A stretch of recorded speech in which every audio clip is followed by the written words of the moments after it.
Namaste everyone, welcome. Today I am going to present an important chapter of inorganic chemistry called coordination compounds. ಈ ಚಾಪ್ಟರ್ನ first part ಒಳಗೆ ನಾವು introduction, ವರ್ನರ್ಸ್ theory ಮತ್ತು postulates ಅದರ ಜೊತೆಗೆ coordination entity ಬಗ್ಗೆ ತಿಳ್ಕೊಳ್ಳೋಣ. Coordination compounds play an important role in chemistry, biology and industry. Let's begin our presentation. Introduction ನೋಡೋಣ. In the previous unit, we studied transition elements. Transition metals have a special ability to form complex compounds with ions and molecules. ಇಂಥ compounds ಗಳನ್ನೇ ನಾವು coordination compounds ಅಂತ ಕರಿತೀವಿ. In these compounds, a central metal atom or metal ion is surrounded by a fixed number of ions or molecules. These surrounding ions or molecules are called ligands. Coordination compounds are very important in nature. For example, hemoglobin contains iron, chlorophyll contains magnesium, vitamin B12 contains cobalt. Hence, coordination compounds are important in biological systems, industries, and analytical chemistry. Werner's theory. The study of coordination compounds started with Alfred Werner. Werner was a Swiss chemist born in 1866. At the time, scientists could not explain the structures of coordination compounds properly. Werner carefully studied many coordination compounds and proposed a theory in 1893. Okay. His theory successfully explained the structure and properties of coordination compounds. Because of this great contribution, he received the Nobel Prize in Chemistry in 1913. Therefore, Alfred Werner is known as the father of coordination chemistry. Okay. Next, Werner's theory, other postulates nodana, main postulates. According to Werner, metal exhibit two types of valencies. They are primary valency and secondary valency. Primary valency corresponds to oxidation state. Secondary valency corresponds to coordination number. Werner also proposed that secondary valencies are directional in nature. Andre ligands metal sutta ನಿರ್ದಿಷ್ಟ arrangement ಒಳಗ ಇರ್ತೈತಿ. Because of this directional nature, different geometries like octahedral, tetrahedral and square planar are formed. Let us compare primary and secondary valencies. Primary valencies are ionizable, means any atom or substance that is capable of being converted into an ion, an electrically charged particle, by gaining or losing electrons or protons. ಅಂದ್ರ solution ಒಳಗ ions ಆಗಿ dissociate ಆಗ್ತವೆ. Okay. They are usually satisfied by negative ions such as chloride ions. Primary valency represents oxidation state. In a secondary valencies ನೋಡೋದಾದ್ರ, secondary valencies are non-ionizable, means a substance that does not break apart into charged particles or ions when placed in solvent like water, means ಇವು ion ಆಗಿ dissociate ಆಗೋದಿಲ್ಲ. ಯಾವು secondary valencies. These are satisfied by ligands like ammonia, water and chloride ion. Okay. Secondary valency is equal to the coordination number. Listen carefully, this difference is very important for board exam. Next, Werner's experimental observations ನೋಡೋಣ. To support his theory, Werner studied cobalt ammonia complexes. When silver nitrate was added, hexaamine cobalt 3 chloride, first one, the name of that first one complex is hexaamine cobalt 3 chloride, produced 3 moles of AgCl, means silver chloride. Okay.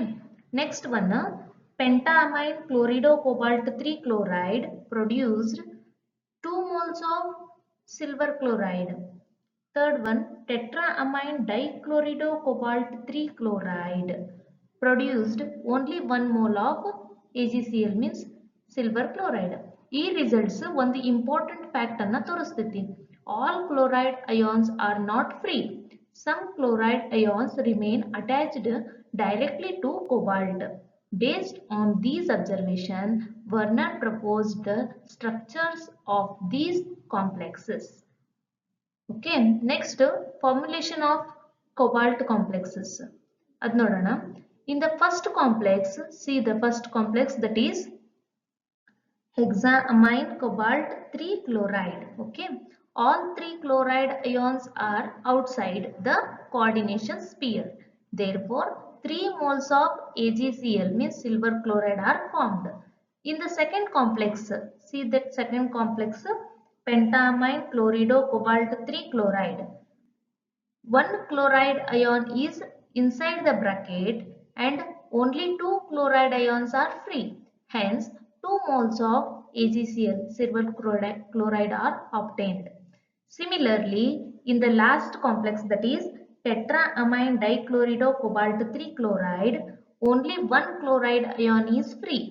Thus, only 1 mole of silver chloride is formed. This observation supports Werner's theory. Let's see the difference between double salt and complex compounds. First, double salt andre ಏನು?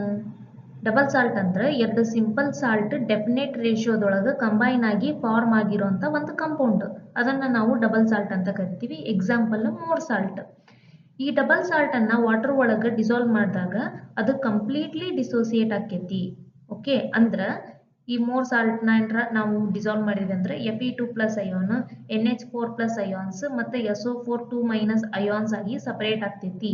ಹಿಂಗಾಗಿ solution ಒಳಗೆ original double salt ತನ್ನ ಐಡೆಂಟಿಟಿಯನ್ನ retain ಮಾಡಂಗಿಲ್ಲ.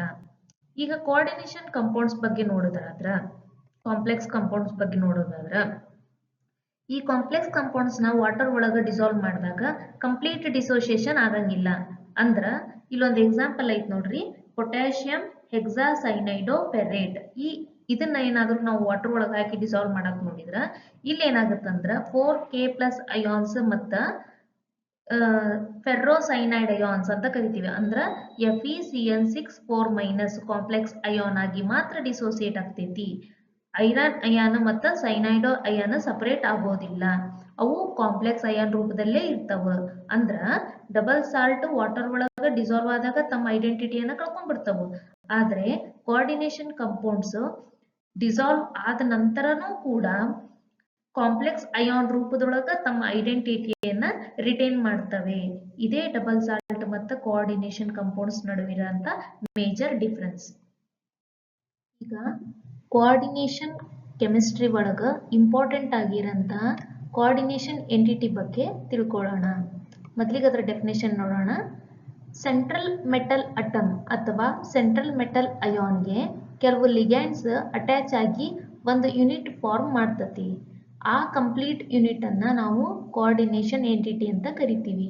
Simple ಆಗಿ ಹೇಳೋದಾದ್ರ central metal plus ligands which is equal to coordination entity. ಒಂದು ಉದಾಹರಣೆ ನೋಡ್ರಿ, ಇಲ್ಲಿ ಹೆಕ್ಸಾಅಮೈನ್ ಕೊಬಾಲ್ಟ್ 3 ಕ್ಲೋರೈಡ್, ಅದರೊಳಗಿರಂತ ಹೆಕ್ಸಾಅಮೈನ್ ಕೊಬಾಲ್ಟ್ ಕಾಂಪ್ಲೆಕ್ಸ್ 3+. ಹೌದಾ? ಈ ಕಾಂಪ್ಲೆಕ್ಸ್ ಒಳಗ ಕೊಬಾಲ್ಟ್ ಸೆಂಟ್ರಲ್ ಮೆಟಲ್ ಅಯಾನ್ ಆಗೈತಿ. ಅದ್ರ ಸುತ್ತಲೂ 6 ಅಮೋನಿಯಾ ಮಾಲಿಕ್ಯೂಲ್ಸ್ ಅಟ್ಯಾಚ್ ಆಗ್ಯಾವು. ಇವನ್ನ ನಾವು ಲಿಗ್ಯಾಂಡ್ಸ್ ಅಂತ ಕರಿತೀವಿ. ಓಕೆ, ಈ ಬ್ರಾಕೆಟ್ ಒಳಗಿರಂತಹ ಏನು ಸೆಂಟ್ರಲ್ ಮೆಟಲ್ ಅಟಮ್ ಅಥವಾ ಅಯಾನ್ ಪ್ಲಸ್ ಲಿಗ್ಯಾಂಡ್ಸ್ ಇವನಿಷ್ಟನ್ನು ನಾವು ಸೇರಿಸಿ ಇಷ್ಟು ಸ್ಪೀಸಸ್ ನ ಸೇರಿಸಿ ಏನಂತ ಕರಿತೀವಿ? ಕೋಆರ್ಡಿನೇಷನ್ ಎಂಟಿಟಿ ಅಂತ ಕರಿತೀವಿ. ಓಕೆ, ಇನ್ನೊಂದು ಎಕ್ಸಾಂಪಲ್ ಐತ್ ನೋಡ್ರಿ, ಅದು ಟೆಟ್ರಾ ಕಾರ್ಬೋನಿಲ್ ನಿಕೆಲ್. ಓಕೆ, ಇಲ್ಲಿ ನಿಕ್ಕಲ್ ಸೆಂಟ್ರಲ್ ಅಟಮ್ ಆಗೈತಿ ಮತ್ತು CO ಅಂದ್ರೆ ಕಾರ್ಬೋನಿಲ್, ಇವು ಏನದವಲ್ಲ ಇವನ್ನ ಲಿಗ್ಯಾಂಡ್ಸ್ ಅಂತ ಕರಿತೀವಿ. ಇವು 4 carbonyl ligands central metal atom ಏನೈತಲ್ಲ ನಿಕ್ಕೆಲ್ ಅದಕ್ಕೆ ಅಟ್ಯಾಚ್ ಆಗೈತಿ. ಈ ಬ್ರಾಕೆಟ್ ಒಳಗಿರಂತ ಎಂಟೈರ್ ಸ್ಪೀಸಸ್ ಅಂದ್ರೆ ಕೋಆರ್ಡಿನೇಷನ್ ಎಂಟಿಟಿ ಅಂತ ಕರಿತೀವಿ. ಓಕೆ, ಈಗ ಒಂದು ಇಂಪಾರ್ಟೆಂಟ್ ಪಾಯಿಂಟ್ ನೆನ್ಪಿಟ್ಕೋಬೇಕ, ಏನಂದ್ರ ಸ್ಕ್ವೇರ್ ಬ್ರಾಕೆಟ್ ಒಳಗಿರಂತ ಲಿಗ್ಯಾಂಡ್ಸ್ ಮತ್ತು ಅಯಾನ್ಸ್ ಡೈರೆಕ್ಟ್ಲಿ ಸೆಂಟ್ರಲ್ ಮೆಟಲ್ಗೆ ಬೌಂಡೆಡ್ ಆಗಿರ್ತವು. ಇವು ಸೆಕೆಂಡರಿ ವೇಲೆನ್ಸಿನ ಸ್ಯಾಟಿಸ್ಫೈ ಮಾಡ್ತವೆ. ಬ್ರಾಕೆಟ್ ಹೊರಗಿರಂತ ಅಯಾನ್ಸ್ ಪ್ರೈಮರಿ ವೇಲೆನ್ಸಿನ ಸ್ಯಾಟಿಸ್ಫೈ ಮಾಡ್ತವೆ. ಓಕೆ, ಇವತ್ತಿನ ಈ ವಿಡಿಯೋದೊಳಗೆ ಹೇಳಿದಂತ ಎಲ್ಲಾ ಟಾಪಿಕ್ಸು ಅರ್ಥ ಆಗಿದ್ದವ ಅಂತ ಅನ್ಕೋತೀನಿ. ಇನ್ನು ನೆಕ್ಸ್ಟ್ ಉಳ್ಕಿದ್ವನ್ನ ಪಾರ್ಟ್ 2 ಒಳಗೆ ನೋಡೋಣ. ಈ ವಿಡಿಯೋ ಇಷ್ಟ ಆಗಿದ್ರೆ please like, subscribe and share with your classmates. Thank you for watching. All the best.